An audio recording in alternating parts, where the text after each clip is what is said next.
If you're someone who feels broken inside. If your smile hides silent pain.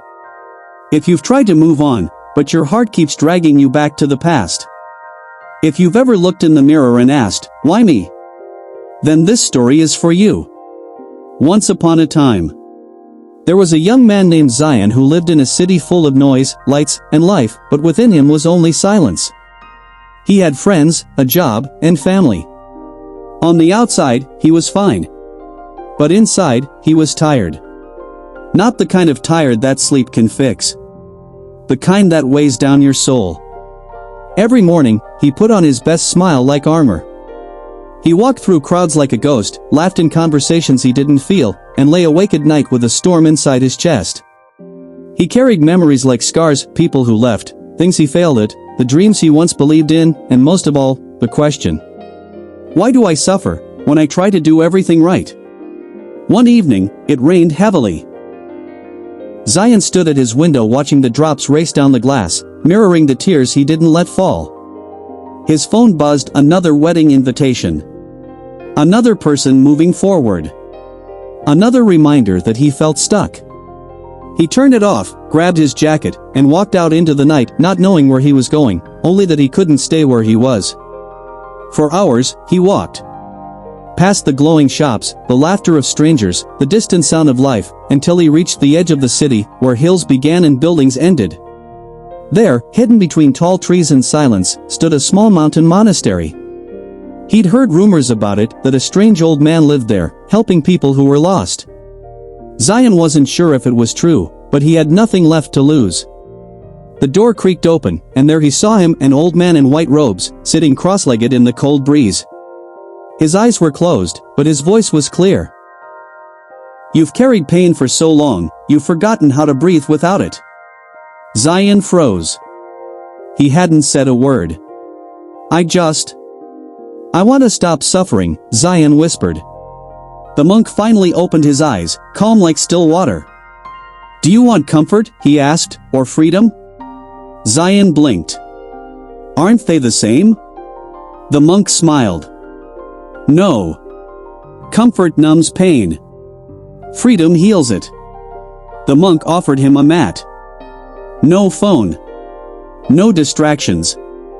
No mirrors. Just silence, nature, and reflection. Day 1. Zayan asked, "Why do I feel like a failure even though I've survived so much?" The monk replied, "Because you confuse survival with weakness.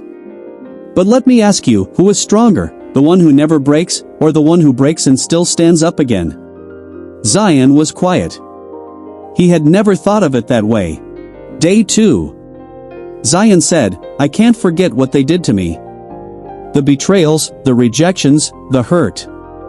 The monk responded, "You don't need to forget. But you do need to stop carrying it like it defines you. Every time you replay your past, you suffer again even though the moment is gone." Zayan clenched his fists. "But how do I let go?" The monk looked at the mountain in the distance. "By accepting that you will never get a better past. But you can still create a better future." Day 3. Zayan sat in silence most of the day. But in the evening, he broke down. Tears fell, real, raw, heavy tears that had waited years to be released. The monk placed a hand on his shoulder. "Crying is not weakness. It's your soul's way of making space for peace." Something shifted in Zayan. The pain didn't vanish overnight, but it stopped being his identity. He began to write again. A notebook full of thoughts, dreams, lessons, and hopes. He forgave people who never said sorry.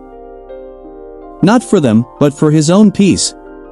He stopped asking why me, and started asking, what is this teaching me? He realized that he had spent so long looking at the door that closed, he never noticed the window that opened. After a week, Zayan left the monastery. The monk gave him one final piece of advice. Suffering ends the moment you stop blaming the world and start healing yourself. Pain is real. But suffering is a choice, one you don't have to keep making. Zayan returned to the city.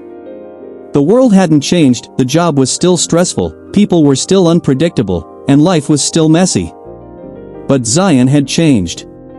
Now, when he faced a hard moment, he paused, took a deep breath, and whispered to himself, "I am not my pain. I am what I do with it." Suffering is not pain, it's your relationship with pain. Most of our suffering comes not from the event, but from our resistance to it. The moment you stop fighting reality, accept what is, forgive what was, and create what will be, you are free. If this story touched your heart, if you're ready to stop carrying the weight of yesterday, then start today. Start healing, not hiding. Start growing, not grieving. And remember, you were never meant to just survive. You were born to rise.